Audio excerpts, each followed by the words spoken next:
बड़ी कमाल की बात कही है।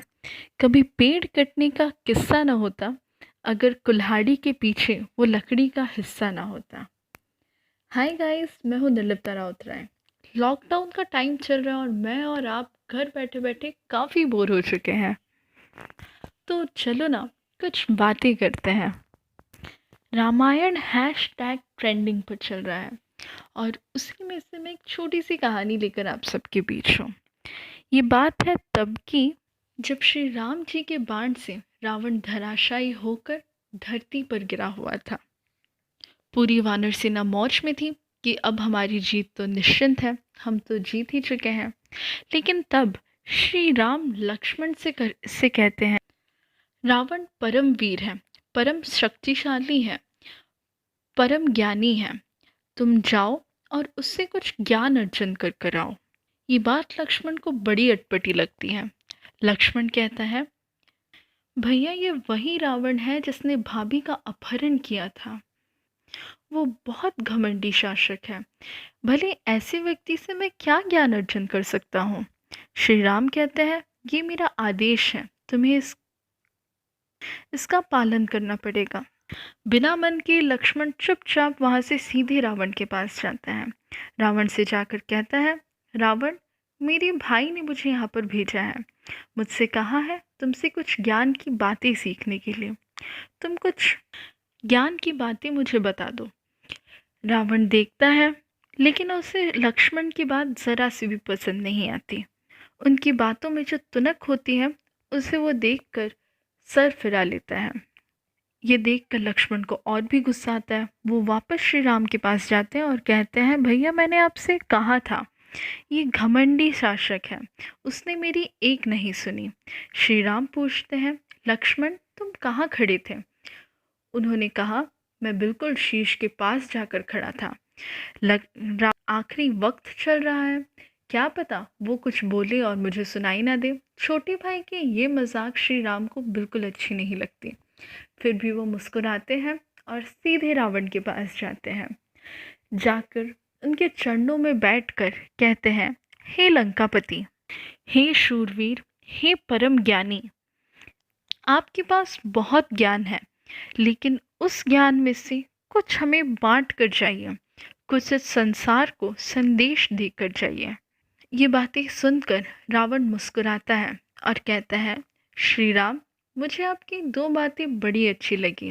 पहली तो ये, आपने अपने अनुज को शासन सिखाया, संस्कार सिखाए, और दूसरी ये बात बताए कि जब भी हम किसी के पास कुछ मांगने, ज्ञान अर्जन करने जाते हैं, तब उसके शीश के पास नहीं, चरण के पास जाकर ज्ञान मांगते हैं।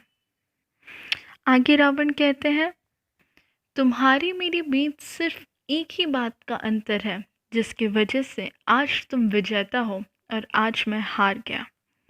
रावण ने बताया, हर मामले में मैं तुमसे श्रेष्ठ हूँ।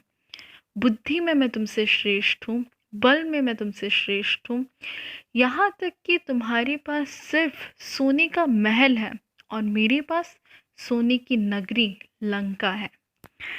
श्री राम ने फिर से पूछा, तो ऐसी कौन सी बात है? रावण ने कहा, तुम्हारा भाई तुम्हारे साथ है। लक्ष्मण अंत वक्त तक तुम्हारा साथ देता रहा और मेरे भाई ने मेरे साथ विश्वासघात किया। मेरे भाई ने तुमसे जाकर कहा कि रावण की नाभि पर तीर मारने पर वो धराशायी होकर यहाँ गिर जाएगा और उसकी मौत हो जाएगी। तुम्हारे साथ तुम्हारे अपने खड़े हैं, जबकि मेरे अपने मेरे खिलाफ खड़े हैं। इस दुनिया को अगर कुछ बताना ही चाहते हो तो ये बताना कि जब अपने साथ होते हैं तब बड़ी से बड़ी युद्ध जीती जा सकती है।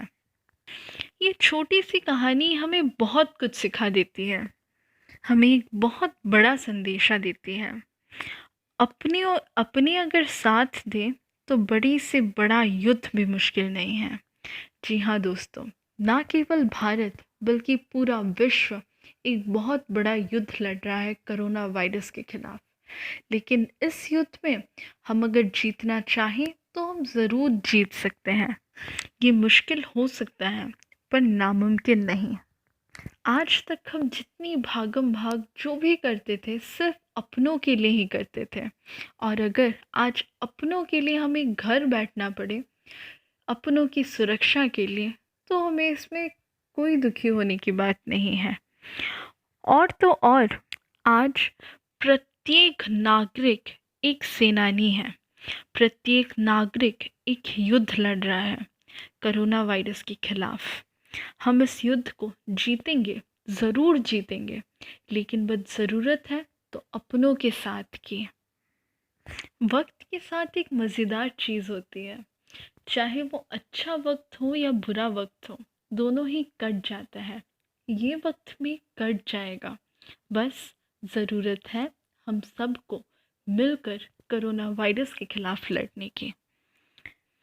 B safe, be at home, we will win.